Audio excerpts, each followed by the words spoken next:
যখনই কোনো ব্যক্তি আল্লাহর কাছে ক্ষমা চায়, আল্লাহ তখনই তাকে ক্ষমা করে দেয়, তখনই ক্ষমা করে দেয়। যখনই কোনো ব্যক্তি আল্লাহর কাছে ক্ষমা চায়, আল্লাহ তখনই তাকে ক্ষমা করে দেয়, তখনই ক্ষমা করে দেয়। জানেন, বিনা কোনো ওয়াসাতায়, বিনা কোনো মাধ্যমে যখনই কোনো ব্যক্তি ক্ষমা চাইবে, আল্লাহ তখনই তাকে ক্ষমা করে দেয়। মুসা আলাইহিস সালাম যখন তার রবকে বলেছিল, আমি আমার নফসের উপরে জুলুম করে ফেলেছি, আল্লাহ তুমি আমাকে ক্ষমা করো, যেমনি বলেছেন ফাগফিরলি, আল্লাহ সুবহানাহু ওয়া তাআলা সামান্যতম বিলম্ব করেনি, তারপর পরে আয়াত নাজিল করে দিয়েছেন ফাগফার আল্লাহ। আল্লাহ বলছেন যেমনি মুসা বলেছে আল্লাহ আমাকে ক্ষমা করো, আল্লাহ বলছেন আমি তোকে ক্ষমা করে দিলাম।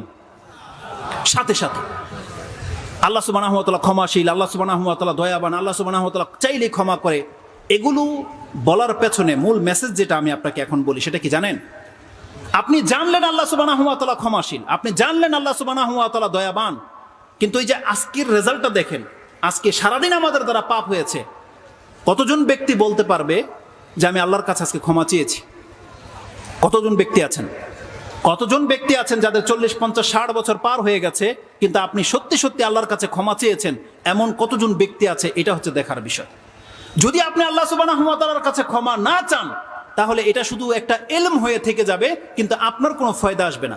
আপনি সব সময় শুধু জেনেই গেছেন আল্লাহ সুবহানাহু ওয়া তাআলা ক্ষমাশীল, আল্লাহ সুবহানাহু ওয়া তাআলা দয়াবান, কিন্তু আপনি আল্লাহর কাছ থেকে কোনোদিন চাননি। এটা আপনার জন্য সবচেয়ে বড় একটা বাধা, সবচেয়ে বড় একটা মরিচিকা, ধোঁকা।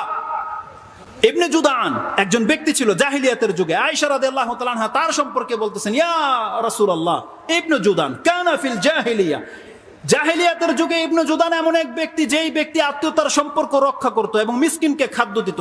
ফাহাল যাকা নাফিউহু, এই ভালো কাজটা কি তার কোনো উপকারে আসবে না? রাসূলুল্লাহ বলছেন লা, এই ভালো কাজ তার কোনো উপকারে আসবে না। কেন?